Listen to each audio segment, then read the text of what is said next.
Hello friends, വണ്ടി corolla Altis ആണ്. Diesel variant ആണ്. 2011 മോഡൽ വണ്ടിയാണ്. വണ്ടി മലപ്പുറത്തുനിന്ന് വന്ന വണ്ടിയാണ്. ഇതിൽ കംപ്ലൈൻ്റ് എന്ന് പറഞ്ഞു കഴിഞ്ഞാൽ ജനറൽ സർവീസൊക്കെ അവർ ചെയ്തിട്ടുണ്ട്, ഓയിൽ സർവീസും കാര്യങ്ങളൊക്കെ ചെയ്തിട്ടുണ്ട്.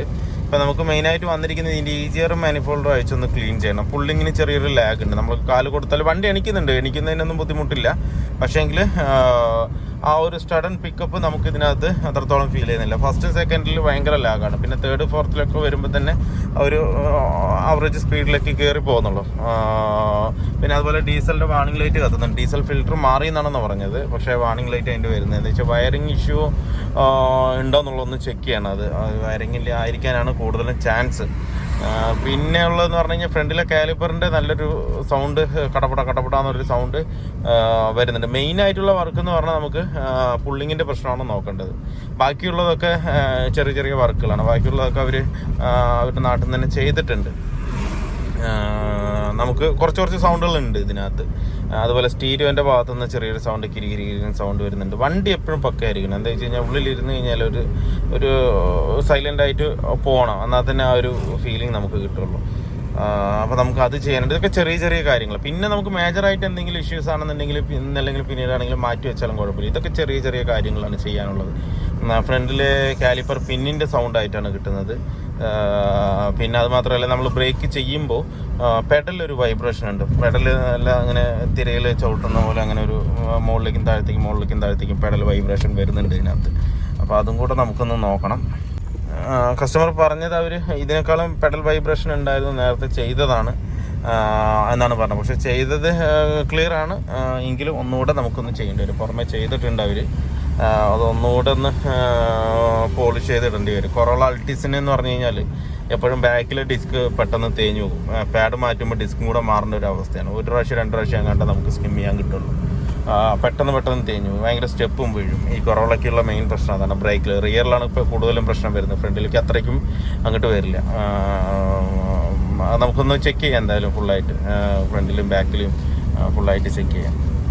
എന്താണ് ഇതിന് വരുന്നത്, ബാക്കിലും പാഡ് തന്നെയാണ് വരുന്നത്. ഫ്രണ്ടും ബാക്കും പാഡ് തന്നെയാണ് ഇതിനകത്ത് വരുന്നത്. നമുക്ക് മറ്റേ ഇതുണ്ടല്ലോ, എന്താണ് XV500 ആ ഒരു പിസ്റ്റൻ്റെ ഒരു ടൈപ്പില്ല, ആ ഒരു ടൈപ്പായിട്ടാണ് ഇതിനകത്ത് വരുന്നത്. നമ്മൾ പിസ്റ്റൺ തള്ളുമ്പോഴും ആ ഒരു രീതിക്കൊക്കെയാണ് നമുക്കിത് ചെയ്യേണ്ടത്. എന്തായാലും നമുക്ക് ഫുള്ളായിട്ട് ചെക്ക് ചെയ്യാം. കസ്റ്റമർ കംപ്ലൈൻ്റ് എന്ന് പറയുന്നത് ഇത്രയാണ്. മെയിനായിട്ട് പുള്ളിങ്ങയുടെ പ്രശ്നം, പിന്നെ ഫുൾ ചെക്കപ്പ് ഉണ്ട്, കാലിപ്പർ പിന്നീട് സൗണ്ട്. കസ്റ്റമർക്ക് ഏകദേശം ഐഡിയ ഉണ്ട് കേട്ടോ. എന്താണെന്ന് വെച്ച് കഴിഞ്ഞാൽ ആൾ കറക്റ്റായിട്ട് പറഞ്ഞു തരുന്നുണ്ട്. കാലിപ്പർ പിന്നിൻ്റെ സൗണ്ടാണ് വരുന്നത്, പിന്നെ ഇൻ്റർകൂളർ ക്ലീൻ ചെയ്തിട്ടുണ്ട് എന്നൊക്കെ കറക്റ്റായിട്ട് അറിയുന്നുണ്ട്. ആൾ കുറച്ച് വണ്ടിയോട് താല്പര്യമുള്ള ആളാണ്. അതുപോലെ തന്നെ മെക്കാനിക്കൽ ഭാഗം കുറച്ച് നന്നായിട്ട് അറിയുന്ന ആളുമാണ്. അപ്പോൾ നമുക്ക് എന്തായാലും ഇത് വണ്ടി പക്കയാക്കി കൊടുക്കണം. ചെറിയ കംപ്ലൈൻ്റ് ഉള്ളത് അത് പക്കയാക്കിയിട്ട് കറക്റ്റ് കണ്ടീഷനാക്കിയിട്ട് കൊടുക്കണം വണ്ടി. ആൾ വരുമ്പോൾ തന്നെ ഇത്തിരി ലേറ്റായി. അതുകൊണ്ട് രാത്രിയായി എത്തുമ്പോൾ ഞാൻ എന്നിട്ടിപ്പോൾ ആളെ കൊണ്ട് ഡ്രോപ്പ് ചെയ്തിട്ട് വരും. ഡ്രോപ്പ് ചെയ്യാന്ന് പറഞ്ഞു കഴിഞ്ഞാൽ ബസ് സ്റ്റോപ്പിൽ നമ്മുടെ അവിടെ നിന്നൊരു 12 കിലോമീറ്റർ ഉണ്ട്.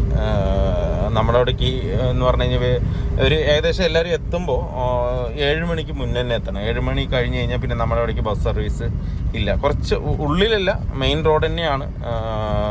എങ്കിലും നമുക്ക് ആ റൂട്ടിലേക്കുള്ള ബസ് ടൗണിലേക്ക്, പാലക്കാട് ടൗണിലേക്ക് പോകണം. ടൗണിലേക്ക് പോകുകയാണെന്നുണ്ടെങ്കിൽ ഒരു 7 മണിക്കൊക്കെ മുന്നെത്തിയാലേ നമ്മുടെ വർക്ക്ഷോപ്പിൻ്റെ തൊട്ട് മുന്നിൽ നിന്ന് ബസ് ഉണ്ടാവുള്ളൂ. ഇല്ലാത്ത പക്ഷം ഒരു 10-12 കിലോമീറ്റർ അപ്പുറത്ത് കൊണ്ടുപോയിട്ട് വേണം പിന്നെ ബസ് കയറ്റി വിടാം. അതും 8:30 കഴിഞ്ഞ് കഴിഞ്ഞാൽ പിന്നെ അതും ഉണ്ടാവില്ല. പിന്നെ KSRTC ഉണ്ടാവില്ല, ഒന്നും ഉണ്ടാവില്ല. പിന്നെ പാലക്കാട് ടൗണിലേക്ക് പോകണം. ടൗണിലേക്ക് പോകാമെന്ന് പറഞ്ഞാൽ 22 കിലോമീറ്റർ ഉണ്ട് ഇവിടുന്ന്. പിന്നെ അവിടെ കൊണ്ട് ഡ്രോപ്പ് ചെയ്യണം. മാക്സിമം വരുമ്പോൾ എല്ലാവരും നേരത്തെ ഒരു 7 മണിക്ക് മുന്നേ എത്താൻ നോക്കുക, അല്ലെങ്കിൽ കാലത്ത് നേരത്തെ എത്താൻ നോക്കുക. അവരാകുമ്പോൾ കുറച്ചുകൂടെ ബെറ്ററാണ്. പിന്നൊരു കാര്യം എനിക്ക് പറയാനുള്ളത്, നിങ്ങൾ അവിടെ നിന്ന് എവിടെ നിന്നാണോ വരുന്നത്, എത്ര ലോങ് നിന്നാണോ വരുന്നത്, എനിക്ക് സമയം മസ്റ്റാണ്. എൻ്റെ അടുത്ത് വരികയാണെന്നുണ്ടെങ്കിൽ അത് എന്താണെന്നുണ്ടെങ്കിൽ ആ കംപ്ലൈൻറ്റ് എനിക്ക് തീർക്കണം. അത് തീർത്തിട്ടേ ഞാൻ തരുള്ളൂ. ഇപ്പോൾ നമുക്ക് തൊട്ടടുത്തുള്ള കസ്റ്റമറൊക്കെ ആണെന്നുണ്ടെങ്കിൽ അഡ്ജസ്റ്റ് ചെയ്തിട്ട് നമുക്ക് സാറേ നാളെ വരൂ, അല്ലെങ്കിൽ ഒരാഴ്ച കഴിഞ്ഞിട്ട് വന്നാൽ മതി എന്നൊക്കെ പറയാം. നമുക്ക് അത് അടുത്താണ്, ഒരു കിലോമീറ്റർ 2. പക്ഷേങ്കിൽ ലോങ്ങിൽ നിന്ന് വരുന്നവർ അങ്ങനെയല്ല. അതിപ്പോൾ വരുന്നതൊക്കെ എന്താ പറയുക, കണ്ണൂർ, അതുപോലെ കാസർഗോഡ്, ആ ഏരിയയിൽ നിന്നൊക്കെയാണ് വണ്ടികൾ ഒരുപാടായിട്ട് നമുക്ക് വന്നുകൊണ്ടിരിക്കുന്നത്. ഒരുപാട് ലോങ്, എന്തായാലും 100 കിലോമീറ്ററിൻ്റെ അപ്പുറത്തുനിന്നായിരിക്കും വണ്ടികൾ വരുന്നത്. ആ വരുന്ന സമയത്ത് എനിക്ക് ആ വണ്ടി 100% കറക്റ്റാക്കിയിട്ട് തന്നെ കൊടുക്കണം. അത് എന്ത് തന്നെ സംഭവിച്ചാലും ശരി, എന്ത് തന്നെ ആണെങ്കിലും ശരി. ഇതിപ്പോൾ സ്വിഫ്റ്റിൻ്റെ മാനിഫോൾഡ് അഴിക്കുന്നതാണെന്നുണ്ടെങ്കിലും പലവിടെയും അഴിക്കാൻ വിടുകയാണ്, ബോൾട്ടൊക്കെ പൊട്ടെന്ന് പറഞ്ഞിട്ട്. പക്ഷെ ആ ബോൾട്ട് പൊട്ടിയാലും അഴിച്ച് ചെയ്ത് കൊടുക്കണം എനിക്ക്. എന്താണെന്ന് വെച്ച് കഴിഞ്ഞാൽ ബോൾട്ട് പൊട്ടി അതിനുള്ള റെമഡി കണ്ടിട്ട് ഇനിയിപ്പോൾ എന്താ ചെയ്യേണ്ടതെന്ന് വെച്ചാൽ അത് ചെയ്തിട്ട് എനിക്ക് ചെയ്ത് കൊടുക്കണം, ചെയ്ത് തരുവുമാണ്. അതുകൊണ്ട് മസ്റ്റായിട്ട് സമയം വേണം എന്തായാലും. വണ്ടി പെർഫെക്റ്റ് ആക്കിയിട്ട് ചെയ്തു തരാം, പക്ഷേ എങ്കിൽ സമയം എനിക്ക് എന്തായാലും വേണം. സമയം ഉണ്ടെങ്കിൽ മാത്രമേ എനിക്ക് ആ വർക്ക് കംപ്ലീറ്റ് ചെയ്യാൻ പറ്റുള്ളൂ. ഇല്ലത് ചിലപ്പോൾ പൊട്ടാം, ചിലപ്പോൾ അത് ഇപ്പം ഞാനൊരു വണ്ടി ചെയ്തുകൊണ്ടിരിക്കുന്നത് സ്വിഫ്റ്റ്, വയനാട്ടിൽ നിന്ന് വന്ന വണ്ടിയാണ്. അതിൽ ഈ വീഡിയോ കാണുമ്പോൾ എന്തായാലും ആ വർക്ക് കഴിഞ്ഞിട്ടുണ്ടാവും കേട്ടോ. ഇപ്പോൾ ചെയ്ത് കഴിയാനായി. എന്നാലും ഞാൻ പറയണത് വയനാട്ടിൽ നിന്ന് വന്ന വണ്ടിയാണ്. അത് മാനിഫോൾഡ് EGR ഫുള്ള് ബ്ലോക്ക്. അത് നിങ്ങൾക്ക് വീഡിയോ വരും, കണ്ടാൽ മനസ്സിലാവും. ഫുള്ള് ബ്ലോക്ക് പറഞ്ഞാൽ ഫുള്ള് ബ്ലോക്ക്. അതിൽ മാനിഫോൾഡിൽ ഒരു തരി പോലും ഗ്യാപ്പില്ല. അതുപോലെ ഹെഡിലും കംപ്ലീറ്റും ബ്ലോക്കാണ് അതിനകത്ത്. അങ്ങനെ വരുമ്പോൾ എനിക്കത് നോക്കിയിട്ട് എനിക്ക് ചെയ്യാതിരിക്കാൻ പറ്റില്ല. അത് എന്താണെന്ന് വെച്ചാൽ എന്നെ തേടി ഇത്ര ലോങ് ഒന്ന് വന്നതാണ്. അപ്പോൾ എനിക്കതിൽ ആ വണ്ടിയിൽ എന്ത് സംഭവിച്ചാലും അത് ക്ലിയർ ആക്കണം. ക്ലിയർ ആക്കിയിട്ട് വേണം കൊടുക്കാനായിട്ട്. അതിന് സമയമോ ഇനിയിപ്പോൾ എനിക്ക് ഞാൻ ചെയ്യുന്ന വർക്കിന് അനുസരിച്ചുള്ളൊരു ലേബറൊന്നും ചിലപ്പോൾ എനിക്ക് വരില്ല. എനിക്ക് ചിലപ്പോൾ ഒരാഴ്ച അതുമ്പോൾ പണിയേണ്ടി വരും. ആ ഒരാഴ്ച പണിതാലും എനിക്ക് ആ ഒരാഴ്ചക്കുള്ള ലേബർ എനിക്ക് കിട്ടുന്നില്ല. പക്ഷേങ്കിൽ എനിക്ക് ആ വണ്ടി അത് കറക്റ്റ് ക്ലിയർ ആക്കണം. മനസ്സിലായില്ലേ? അല്ലാതെ അത് പൊട്ടെന്ന് പറഞ്ഞിട്ട് എനിക്കത് വിടാൻ പറ്റില്ല. എന്താ വെച്ചാൽ എന്നെ വിശ്വസിച്ചിട്ടാണ് ഇവിടെ വരുന്നത്, വണ്ടി വർക്കിന് കൊണ്ടുവന്ന് തരുന്നത്. എനിക്ക് ആ ഭാഗം ക്ലിയർ ആക്കി കൊടുത്തേ പറ്റുള്ളൂ.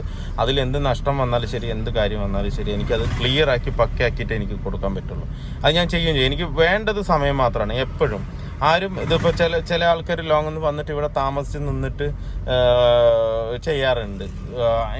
അങ്ങനെ പോലും ചെയ്യരുത്. പക്ഷേ എനിക്ക് നിങ്ങൾ പറയുന്ന ഒരു 2 ദിവസം അല്ലെങ്കിൽ ഒരു ദിവസം ചില സസ്പെൻഷൻ വർക്കൊക്കെ ആണെങ്കിൽ ചെയ്യാൻ പറ്റും. ബാക്കിയുള്ള വർക്കുകളൊന്നും അതും ചിലപ്പോൾ ക്ലിയർ ആക്കി തരാൻ പറ്റിയെന്ന് വരില്ല. അപ്പോൾ എപ്പോഴും വരുന്ന ആൾക്കാർ ദയവ് ചെയ്തിട്ടൊന്ന് ശ്രദ്ധിക്കേണ്ട കാര്യം എന്ന് പറഞ്ഞു കഴിഞ്ഞാൽ ഇതാണ്. ഒന്ന് ടൈം മാത്രം, ഇത്ര സമയം എന്നൊന്നും പറയരുത്. വണ്ടി കൊണ്ടുവന്ന് തരിക, ക്ലിയർ ആക്കിയിട്ട് ഞാൻ വിളിച്ചു കഴിഞ്ഞാൽ വന്നെടുക്കുക. അപ്പോൾ അത് പക്കയായിരിക്കും. അപ്പോൾ വയനാട്ടിൽ നിന്ന് വന്ന കസ്റ്റമർ തന്നെ ഒരു 2 ദിവസം എൻ്റെ കൂടെ തന്നെ ഉണ്ടായിരുന്നു, വർക്ക്ഷോപ്പിൽ തന്നെ ഉണ്ടായിരുന്നു. എന്നിട്ട് കഴിയാത്തത് കൊണ്ട് തിരിച്ച് പിന്നെ പോവുക ചെയ്തത്. മനസ്സിലായില്ലേ? അപ്പോൾ സമയം എന്തായാലും എനിക്ക് വേണം. അത് എന്ത് വർക്കാണെന്നുണ്ടെങ്കിലും ശരി, ഇനിയിപ്പോൾ ചെറിയ വർക്കാണെങ്കിലും ശരി, ഒരു ദിവസം ഇടുന്നത് പോലെ തന്നിട്ട് വേണം പോകാനായിട്ട്. എന്താ വെച്ചാൽ നിങ്ങൾ കൊണ്ടുവന്ന വണ്ടി കാണുമ്പോഴായിരിക്കും ചില കംപ്ലയിൻറ്റുകൾ എനിക്ക് കിട്ടുന്നത്. അപ്പോഴായിരിക്കും ഞാൻ നിങ്ങളുടെ അടുത്ത് പറയുന്നത്. അപ്പോൾ ഒരു ദിവസം കൊണ്ട് ചെയ്യാനും പറ്റില്ല. ആ ഒരു ഇത് മാത്രം തരിക. ബാക്കി വണ്ടിയുടെ കാര്യത്തിൽ ഓക്കെ ആക്കി ക്ലിയർ ആക്കി തരാം. പിന്നൊരു കാര്യം, നമുക്ക് ഏകദേശം ഒരു 10-15 കിലോമീറ്റർ ഇല്ലെങ്കിൽ ഒരു 20 കിലോമീറ്റർ വർക്ക് കഴിഞ്ഞിട്ടാണെങ്കിലും ഒന്ന് ഓടിച്ച് നോക്കാൻ പറ്റുള്ളൂ. മനസ്സിലായില്ലേ? പരമാവധി നമ്മൾ എല്ലാ കംപ്ലയിൻറ്റുകളും തീർത്തിട്ടാണ് കൊടുക്കാറ്. ഇനി ചിലപ്പോൾ ചില കസ്റ്റമർ വിളിച്ചിട്ട് പറയും, ഒരു 10, 100, 200 കിലോമീറ്റർ കഴിഞ്ഞിട്ട് ചിലപ്പോൾ ചെറിയ എന്തെങ്കിലും സൗണ്ടോ കാര്യങ്ങളോ എന്തെങ്കിലും പറയും. ഇന്നമാതിരി ഇന്ന വാണിംഗ് ലൈറ്റ് കത്തുണ്ട്, ഇന്ന കംപ്ലയിൻ്റ് ഉണ്ട്, നേരത്തെ ഉണ്ടായിരുന്നില്ല എന്നുള്ള രീതിക്ക് പറയാറുണ്ട്. എനിക്ക് എന്താ വെച്ച് കഴിഞ്ഞാൽ 10-20 കിലോമീറ്റർ ഓടിക്കാൻ പറ്റുള്ളൂ. അതിൻ്റെ മേലെ എനിക്ക് ഓടിക്കാനും പറ്റില്ല. പരമാവധി ക്ലിയർ ആക്കിയിട്ടേ ഓടുള്ളൂ. അങ്ങനെ എന്തെങ്കിലും ഉണ്ടെന്നുണ്ടെങ്കിൽ ഞാൻ ഫോണിൽ കൂടെ തന്നെ കാര്യം ഞാൻ ക്ലിയറായി ഞാൻ പറഞ്ഞു കൊടുക്കാറുണ്ട്. ഇന്നത് ചെക്ക് ചെയ്താൽ മതി, ഇന്നത് ക്ലിയർ ആക്കിയാൽ മതി, അത് ക്ലിയർ ആവും എന്ന് പറയാറുണ്ട്. മനസ്സിലായില്ലേ? അങ്ങനെ 2-3 വണ്ടികൾ അങ്ങനെ നമുക്ക് ഫോൾട്ടും വന്നിട്ടുണ്ട്. എല്ലാം പറയുമ്പോൾ എല്ലാം പറയണമല്ലോ, അതുകൊണ്ട് പറഞ്ഞതാണ്. ചില കാര്യങ്ങളിൽ നമ്മൾ ചെയ്ത് വിടും, ഒരു കുഴപ്പമുണ്ടാവില്ല. കസ്റ്റമർ ഇവിടെ വന്ന് ഓടിച്ചിട്ട് പോകും, പക്കയാണ്, കുഴപ്പമൊന്നുമില്ല, റെഡിയാണ് പറയും. പക്ഷേ ഒരു 2 ദിവസം അല്ലെങ്കിൽ ഒരു 4 ദിവസം അല്ലെങ്കിൽ ഒരു മാസം കഴിഞ്ഞിട്ടാണെങ്കിൽ അതിന് വേണമെങ്കിൽ ലൈറ്റ് വണ്ടിയിലാണ് എങ്ങനെ വേണമെങ്കിലും വരാം, എന്ത് വേണമെങ്കിലും സംഭവിക്കും. മനസ്സിലായില്ലേ? അപ്പോൾ അങ്ങനെയുള്ള കാര്യം ഞാൻ ഫോണിൽ കൂടെ തന്നെ ക്ലിയർ ആക്കി കൊടുക്കും. ഇല്ലെങ്കിൽ ഇവിടേക്ക് വരാൻ പറ്റുന്നവർ ഓക്കെ വന്ന് ക്ലിയർ ആക്കിയിട്ട് പോകും. അല്ലാന്നുണ്ടെങ്കിൽ തൊട്ടടുത്ത് ആരാന്നുള്ളതെന്ന് വെച്ച് കഴിഞ്ഞാൽ അവിടെ കൊണ്ട് കൊടുത്തോളം ഞാൻ പറയാമെന്നുള്ള രീതിക്ക് ഞാനത് പക്കയാക്കിയിട്ട് ചെയ്ത് കൊടുക്കും. മാക്സിമം നമ്മൾ ക്ലിയർ ആക്കിയിട്ടാണ് കൊടുക്കാറ്. അപ്പോൾ എനിക്ക് വേണ്ടത് മസ്റ്റായിട്ട് ടൈം മാത്രമാണ്. ഇപ്പോൾ വർക്ക്ഷോപ്പ് എത്താനായി, ഞാൻ സംസാരിച്ചിരുന്നപ്പോൾ അങ്ങനെ കാര്യങ്ങൾ പറഞ്ഞെന്ന് മാത്രം. വർക്ക്ഷോപ്പ് എത്താനായി ഇപ്പം. അപ്പോൾ ഇനിയിപ്പോൾ ബാക്കി നമുക്ക് കാലത്ത് വന്നിട്ട് വണ്ടിയുടെ കംപ്ലീറ്റ് ചെക്ക് ചെയ്തിട്ട് ഞാൻ കാണിച്ചു തരാം എന്തൊക്കെ കംപ്ലയിൻ്റ് ഉണ്ട്, എന്തൊക്കെയാണ് വർക്ക് ചെയ്യേണ്ടതെന്നുള്ള കാര്യങ്ങളൊക്കെ ഞാൻ പറഞ്ഞുതരാം. ഓക്കെ, നമ്മളിപ്പോൾ ഇതിൻ്റെ EGR കംപ്ലീറ്റ് അഴിച്ച് വെച്ചിട്ടുണ്ട്. കാർബൺ ടെസ്റ്റ് അത്രയ്ക്ക് ഇല്ലെന്നുണ്ടെങ്കിൽ നമുക്കൊന്ന് അഴിച്ച് ക്ലീൻ ചെയ്യണത്. ഇതായിട്ടില്ലെങ്കിലും ചെറിയൊരു തോതിൽ അതിനകത്തുണ്ട്. അപ്പോൾ എന്തായാലും ക്ലീൻ ചെയ്യണം. EGR നമ്മൾ പക്കയായിട്ട് ക്ലീൻ ചെയ്തിട്ടുണ്ട്. ഇത് അല്ലേ കംപ്ലീറ്റും വൃത്തിയായിട്ട് പക്കയായിട്ട് ക്ലീൻ ചെയ്തിട്ടുണ്ട്. കെമിക്കൽ ഇട്ടിട്ടാണ് ചെയ്തത്, അതുകൊണ്ട് പക്ക പെർഫെക്റ്റിൽ ക്ലീൻ ആവും അത്.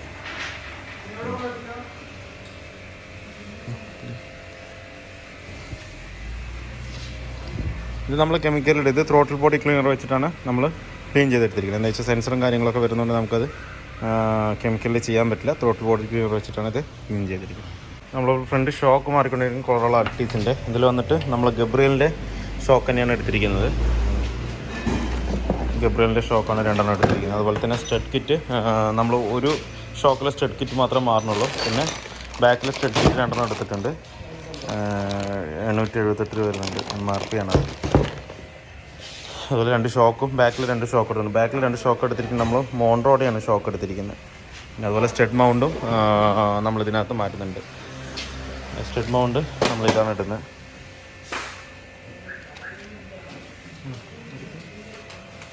ഇതിൻ്റെ വർക്ക് ഏകദേശം കംപ്ലീറ്റ് ആയിട്ടുണ്ട്. ഇപ്പോൾ നമ്മൾ ഡ്രൈവ് ഷാഫ്റ്റ് ഒരു സൈഡിലെ ബൂട്ട് മാറി, ഇനി ഒരു സൈഡിലെ ബൂട്ട് നമുക്ക് മാറണം. സെപ്പറേറ്റ് ആയിട്ട് നമുക്ക് കിട്ടും. മറ്റേ ഇനി റൈറ്റ് സൈഡിൽ മാത്രം മാറാനുണ്ട്. അതുപോലെ തന്നെ ആക്സിൽ ഓയിൽ സീലും നമുക്ക് ചേഞ്ച് ചെയ്യാനുണ്ട്. ആക്സിൽ ഓയിൽ സീൽ നമ്മൾ ഒറിജിനൽ തന്നെയാണ് എടുത്തിരിക്കുന്നത്. ടൊയോട്ടയുടെ OE പാർട്സ് തന്നെയാണ് എടുത്തിരിക്കുന്നത്. 500 രൂപ എന്താ വില വരുന്നുണ്ട് ഇതിനകത്ത്. ഇതാണ് ഓയിൽ സീൽ വരുന്നത്. ഓയിൽ സീൽ വരാനുണ്ട്, എന്നിട്ട് നമുക്ക് കയറ്റാം. പിന്നെ ഇതിൻ്റെ ലോവർ ആമിൻ്റെ ബുസ്കറ്റ് നമ്മൾ ചേഞ്ച് ചെയ്തിട്ടുണ്ട്. ഇത് നല്ല ക്രാക്കായിരുന്നു, പൊട്ടി നിൽക്കുമായിരുന്നു. അത് നമ്മൾ ഇതിനകത്ത് ചെയ്തിട്ടുണ്ട്. ഡിസ്ക് പോളിഷ് ചെയ്ത് വെച്ചിട്ട് ഇനിയിപ്പോൾ എല്ലാം ഒന്ന് സെറ്റ് ചെയ്തിട്ട് വേണം ഇറക്കാനായിട്ട്. അതുപോലെ ഫ്രണ്ടിൽ ഷോക്ക് എല്ലാം ഗബ്രിയിൽ, ബാക്കിലെ മോണ്ടോടെയാണ്, ഫ്രണ്ടിലെ ഗബ്രിയിലാണ് നമ്മൾ ഇട്ടിരിക്കുന്നത് മൗണ്ട്. ഇനിയിപ്പോൾ എല്ലാം ഒന്ന് സെറ്റ് ചെയ്തിട്ട് ഇറക്കണം. ഇതിനൊരു ചെറിയൊരു മിസ്സിങ് ഉണ്ടെന്ന് പറയണ്ടായിരുന്നു കാലത്ത് സ്റ്റാർട്ട് ചെയ്യുമ്പോൾ.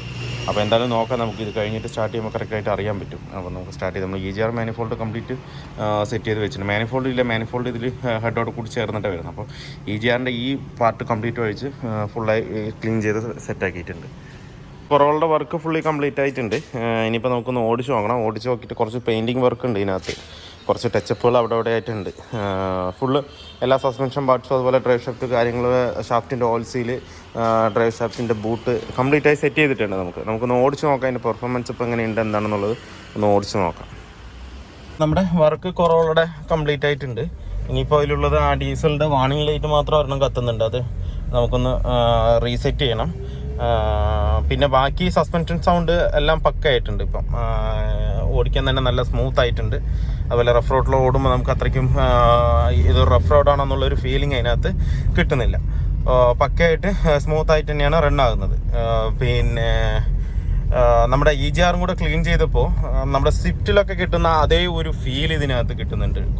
നമ്മുടെ വണ്ടിക്ക് കൊറോളയ്ക്ക് നമ്മൾ ആക്സിലേഷൻ കൊടുക്കുമ്പോൾ ഒന്ന് ഇങ്ങനെ പോയിട്ട് ഒരു എണിച്ച് പോകുന്നൊരു ഫീല് നല്ലവണ്ണം നമുക്കിപ്പോൾ ഫീൽ ചെയ്യുന്നുണ്ട്. ഏകദേശം അതിനകത്ത് നല്ല ബ്ലോക്ക് ഉണ്ടായിരുന്നു EGRനകത്ത്. നമ്മളത് കംപ്ലീറ്റും കാർബൺ ക്ലീൻ ചെയ്ത് റെഡിയാക്കിയപ്പോൾ, ത്രോട്ടിൽ ബോഡിയൊക്കെ ക്ലീൻ ചെയ്ത് റെഡിയാക്കിയപ്പം ഇപ്പോൾ പക്കയായിട്ട് നമുക്ക് ആ ഒരു പുള്ളിങ് നല്ലോണം ഫീൽ ചെയ്യാൻ പറ്റുന്നുണ്ട്. നേരത്തെ എന്ന് പറഞ്ഞാൽ പുള്ളിങ് ഇല്ലായികയല്ല, പുള്ളിങ് ഉണ്ട്, പക്ഷേങ്കിൽ നമുക്കതൊരു ഫീലായിട്ട് കിട്ടില്ല. വണ്ടി ഓടിക്കുമ്പോൾ നമുക്ക് എന്താ പറയുക, ആ എടുത്തു പോകുന്നൊരു ഫീൽ അതിനകത്ത് പക്കയായിട്ട് കിട്ടും. എന്നാലേ വണ്ടി ഓടിക്കുമ്പോൾ ഒരു സുഖം തോന്നുള്ളൂ നമുക്ക്. ഇല്ലാതെ വണ്ടി നമ്മളിങ്ങനെ റൺ ചെയ്ത് പോകുമ്പോൾ അങ്ങനെ റൺ ചെയ്ത് പോകും, അതൊന്നും കുഴപ്പമൊന്നുമില്ല, പുള്ളിങ്ങൊക്കെ ഉണ്ട്. പക്ഷേങ്കിൽ നമ്മളിങ്ങനെ കാല് കൊടുത്ത് ഇങ്ങനെ പോകുമ്പോൾ നമ്മളെയും വലിച്ചുകൊണ്ട് പോകുമ്പോൾ നമ്മൾ പ്രതീക്ഷിക്കാത്തൊരു പുള്ളിങ് കിട്ടുമ്പോൾ ആ വണ്ടി എന്താ പറയുക, നമുക്ക് തന്നെ മനസ്സിനകത്ത് ശരിക്കും വാവെന്ന് പറഞ്ഞു പോകും. അത്രയും ഒരു പുള്ളിങ് വ്യത്യാസം ഇതിനകത്ത് നല്ലോണം വന്നിട്ടുണ്ട്. നല്ലോണം എന്ന് പറഞ്ഞാൽ നല്ലോണം അത് കസ്റ്റമർ ഓടിച്ച് നോക്കിയാൽ തന്നെ ആ കസ്റ്റമറിന് അതിനൊക്കെ പക്കയായിട്ട് ഫീൽ ചെയ്യാൻ പറ്റും. നമ്മൾ പറഞ്ഞാൽ എത്രത്തോളം പറഞ്ഞാലും നമുക്കത് കറക്റ്റായിട്ട് ഇതാവില്ല. നല്ല വ്യത്യാസം പറഞ്ഞാൽ നല്ല വ്യത്യാസം തന്നെ. എന്ന് വെച്ച് കഴിഞ്ഞാൽ ഞാൻ ഓടിച്ച് വരുമ്പോൾ ഞാൻ കാണിച്ചു തന്നാണല്ലോ, അതിങ്ങനെ പോകും. വണ്ടി ഇങ്ങനെ റണ്ണിങ്ങിൽ പോകുമ്പോൾ പോയിക്കൊണ്ടേ ഇരിക്കുന്നല്ലാതെ അപ്പം നേരത്തെ എന്ന് പറഞ്ഞാൽ പുള്ളിങ് തീരെ ഇല്ലാത്തൊരു വണ്ടിയല്ല. ഒരു 80-90 മേലെ പോകണില്ല, അങ്ങനെ ഒരു വണ്ടി അല്ലായിരുന്നു. പുള്ളിങ് ഉണ്ടായിരുന്നു, പക്ഷേങ്കിൽ എടുത്തു കൊണ്ടുപോകുന്നൊരു പുള്ളിങ് ഇപ്പോഴാണ് നമുക്കത് കറക്റ്റായിട്ട് വണ്ടി ഓടിക്കുമ്പോൾ ഫീൽ ആകുന്നത്. അത് ആ ക്ലീൻ ചെയ്തതിൻ്റെ ഭാഗമായിട്ട് വന്നതാണ്. പിന്നെ ഈ സ്റ്റീരിയോൻ്റെ ഒരു സൗണ്ട് വരുന്നുണ്ട്, കിറെന്ന് പറഞ്ഞിട്ട്. അത് കസ്റ്റമറുടെ അടുത്ത് ഞാൻ പറഞ്ഞതുമാണ്, പക്ഷേ കസ്റ്റമർ അത് വേണ്ട, കുഴപ്പമില്ല, സ്റ്റീരിയോ മാറ്റാൻ പോവുകയാണെന്നാണ് പറഞ്ഞത്. അത് ടച്ച് സ്ക്രീൻ ആക്കാൻ പോവുകയാണ്, പിന്നെ അത് വെറുതെ ചെയ്യാൻ നിൽക്കണ്ട എന്നുള്ള രീതിക്കാണ് കസ്റ്റമർ പറഞ്ഞത്. ആ ഒരു സൗണ്ട് മാത്രമേ ഇൻറ്റീരിയറിൽ നമുക്കിപ്പോൾ കിട്ടണുള്ളൂ. ബാക്കി എല്ലാ സൗണ്ടും, അതുപോലെ സസ്പെൻഷൻ്റെ സൗണ്ടും ലെഫ്റ്റ് സൈഡിൽ നിന്നൊക്കെ ഒരു അടി ഉണ്ടായിരുന്നു, ആ സൗണ്ടുകൾ കംപ്ലീറ്റും അറസ്റ്റ് ആയിട്ടുണ്ട്. വണ്ടി പക്ക കണ്ടീഷൻ ആയിട്ടുണ്ട്. ഇനിയിപ്പോൾ വീൽ അലൈൻമെൻറ്റ് ഒന്ന് ചെയ്യണം അതിനകത്ത്. എന്താ വെച്ചാൽ നമ്മൾ ലോവർ ആമിൻ്റെ പുഷ് കിറ്റ് കാര്യങ്ങൾ മാറി, സസ്പെൻഷൻ കംപ്ലീറ്റ് മാറി, അലൈൻമെൻറ്റ് വ്യത്യാസം കാണും. അപ്പോൾ അതുമാത്രം നമുക്കൊന്ന് ചെയ്യാനുണ്ട്. സസ്പെൻഷൻ മറ്റേ വീൽ അലൈൻമെൻറ്റ് മാത്രം പെൻഡിങ് ഉണ്ട്, അതൊന്ന് ക്ലിയർ ആക്കി കൊടുക്കണം. പിന്നെ അതുപോലെ ഈ വാർണിംഗ് ലൈറ്റ് എന്താണെന്നുള്ളതൊന്ന് നമുക്ക് നോക്കിയിട്ട് ക്ലിയർ ആക്കണം. പിന്നെ കാലത്ത് സ്റ്റാർട്ട് ചെയ്യുമ്പോൾ മാത്രം ചെറിയൊരു മിസ്സിങ് കാണിക്കുന്നുണ്ട്. എന്താണെന്ന് വെച്ച് കഴിഞ്ഞാൽ എനിക്ക് അന്ന് വന്ന് സ്റ്റാർട്ട് ചെയ്യാൻ പറ്റിയില്ല. എന്താ വെച്ചാൽ കാലത്ത് തന്നെ വന്ന് പണി തുടങ്ങിയത് കാരണം എനിക്ക് സ്റ്റാർട്ടിങ് കണ്ടീഷൻ കറക്റ്റായിട്ട് ഇതിനകത്ത് നോക്കാൻ പറ്റിയില്ലായിരുന്നു. എല്ലാ വർക്കും കഴിഞ്ഞിട്ടാണ് ഞാൻ നോക്കുന്നത്. അപ്പോൾ ഫസ്റ്റ് സ്റ്റാർട്ടിങ്ങിൽ മാത്രം ചെറിയൊരു മിസ്സിങ് പോലെ ഫീൽ ചെയ്യുന്നുണ്ട്. അതെന്താണെന്നൊന്ന് നോക്കണം. ചിലപ്പോൾ മേ ബി എനിക്ക് നോസിൽ ക്ലീൻ ചെയ്യേണ്ടി വരുന്ന തോന്നുന്നു. ആ ഒരു ഫീലായിട്ടാണ് എനിക്ക് കിട്ടുന്നത്. ഫസ്റ്റ് സ്പ്രേയിങ് കറക്റ്റായിട്ട് കിട്ടുന്നില്ല. അത് അങ്ങനെയാവാം, ഡീസൽ ഫിൽറ്ററിൻ്റെ കാര്യം കൊണ്ടാവാം. പക്ഷേ ഡീസൽ ഫിൽറ്റർ അവർ മാറ്റി എന്നാണ് പറഞ്ഞത് എൻ്റെ അടുത്ത്. അപ്പോൾ എന്തായാലും ഒന്ന് അതൊന്ന് ചെക്ക് ചെയ്ത് നോക്കാം. ചെക്ക് ചെയ്ത് നോക്കിയിട്ട് ഞാൻ പറഞ്ഞുതരാം അത് ലാസ്റ്റ് എന്തായിരുന്നു കംപ്ലൈൻറ്റ് എന്നുള്ള കാര്യം മാത്രം ഒന്ന് പറഞ്ഞുതരാം. ബാക്കി എല്ലാ കാര്യവും വണ്ടിയുടെ ഓക്കെയാണ്. ഇനിയിപ്പോൾ നമുക്ക് അലൈൻമെൻറ്റും വാഷിങ്ങും കുറച്ച് പെയിൻറ്റ് ടച്ചപ്പ് ഉണ്ട്, അതും കൂടെ ചെയ്യാനേ ബാക്കിയുള്ളൂ. എന്താണെന്ന് വെച്ച് കഴിഞ്ഞാൽ അതും കൂടെ നമുക്കിനിയിപ്പോൾ ഇതിനകത്ത് ചെയ്യാം. വണ്ടി ഓടിക്കുമ്പോൾ നല്ല ഒരു വ്യത്യാസം നമുക്കിപ്പോൾ കസ്റ്റമറിനാണെങ്കിൽ ശരി, ഓടിക്കുമ്പോൾ ആൾക്ക് മനസ്സിലാവും, കാല് കൊടുത്ത് പോകുമ്പോൾ അത് മനസ്സിലാവും. നല്ലവണ്ണം കയറി പോകുന്നത് വെച്ചാൽ വലിച്ചുകൊണ്ട് പോകുന്നൊരു ഫീലാണ് നമുക്കിപ്പോൾ ഫുള്ളായിട്ട് ഇതിനകത്ത് കിട്ടുന്നത്. എന്തായാലും നോക്കാം നമുക്ക്. നമ്മുടെ കൊറോളയുടെ വർക്ക് ഫുള്ളി കംപ്ലീറ്റ് ആയിട്ടുണ്ട്. മറ്റേ കാലത്തുള്ള ആ മിസ്സിങ് വന്നത് മറ്റേ എന്താ പറയുക, നോസിലിൻ്റെ ഫോൾട്ടായിരുന്നു. സ്കാൻ ചെയ്തപ്പോഴും ആ P0122 അങ്ങനെ എന്തോ ഒരു കോഡാണ് വന്നത്. എന്താ വെച്ച് കഴിഞ്ഞാൽ ഫ്യൂവൽ പമ്പിൻ്റെ എന്ന് പറഞ്ഞിട്ടൊരു കോഡാണ് വരുന്നത് അതിനകത്ത്. പക്ഷേങ്കിൽ അതല്ല, നോസിലിൻ്റെ ഫോൾട്ടായിരുന്നു കംപ്ലൈൻറ്റ്. അപ്പോൾ ആ നോസിൽ അഴിച്ചൊന്ന് സർവീസിന് കസ്റ്റമർ അതിപ്പോൾ വേണ്ട പിന്നീട് ചെയ്യാന്നുള്ള രീതിക്കാണ് പറഞ്ഞത്. എന്താ വെച്ചാൽ കാലത്ത് മാത്രം ഒരു 2 സെക്കൻഡ് അല്ലെങ്കിൽ 3 സെക്കൻഡ് അത്ര മാത്രം വൈബ്രേഷൻ ഉണ്ടാവുള്ളൂ. അത് കഴിഞ്ഞ് പിന്നെ നോർമലായി, പിന്നെ എപ്പോൾ സ്റ്റാർട്ട് ചെയ്താലും പക്ക കണ്ടീഷനാണ്. അപ്പോൾ അതുകൊണ്ട് അത് പിന്നെ നോക്കാമെന്നാണ് പറഞ്ഞത്. അത് കസ്റ്റമറാണെന്നുണ്ടെങ്കിൽ അവിടെ നാട്ടിലാണെന്നുണ്ടെങ്കിലും ഇത് കോഴിക്കോട് വണ്ടിയാണ്. അപ്പോൾ കൂടുതൽ കംപ്ലൈൻറ്റ് ആകുകയാണെങ്കിൽ നോസിൽ മാത്രം അവിടെ അഴിച്ച് സർവീസ് ചെയ്യുക, കുഴപ്പമില്ല എന്ന് പറഞ്ഞിട്ടാണ് പറഞ്ഞത്. അപ്പോൾ പിന്നെ ആ വർക്ക് നമ്മളിപ്പോൾ ചെയ്യുന്നില്ല. ബാക്കി എല്ലാ വർക്കും കസ്റ്റമർ പറഞ്ഞ വർക്കും കാര്യങ്ങളെല്ലാം കംപ്ലീറ്റ് ചെയ്തിട്ടുണ്ട്. ഓക്കെയാണ് ഇപ്പോൾ. അപ്പോൾ വീഡിയോ എല്ലാവർക്കും ഇഷ്ടമായിരുന്നു ലൈക്ക് ചെയ്യുക, ഷെയർ ചെയ്യുക, അതുപോലെ തന്നെ സബ്സ്ക്രൈബ് ചെയ്യാതെയാണ് വീഡിയോ കാണുന്നതെങ്കിൽ ഒന്ന് സബ്സ്ക്രൈബ് ചെയ്ത് സപ്പോർട്ട് ചെയ്യുക. അപ്പോൾ മറ്റൊരു വീഡിയോയിലേക്ക് കാണുന്നവരെ എല്ലാവർക്കും ബൈ.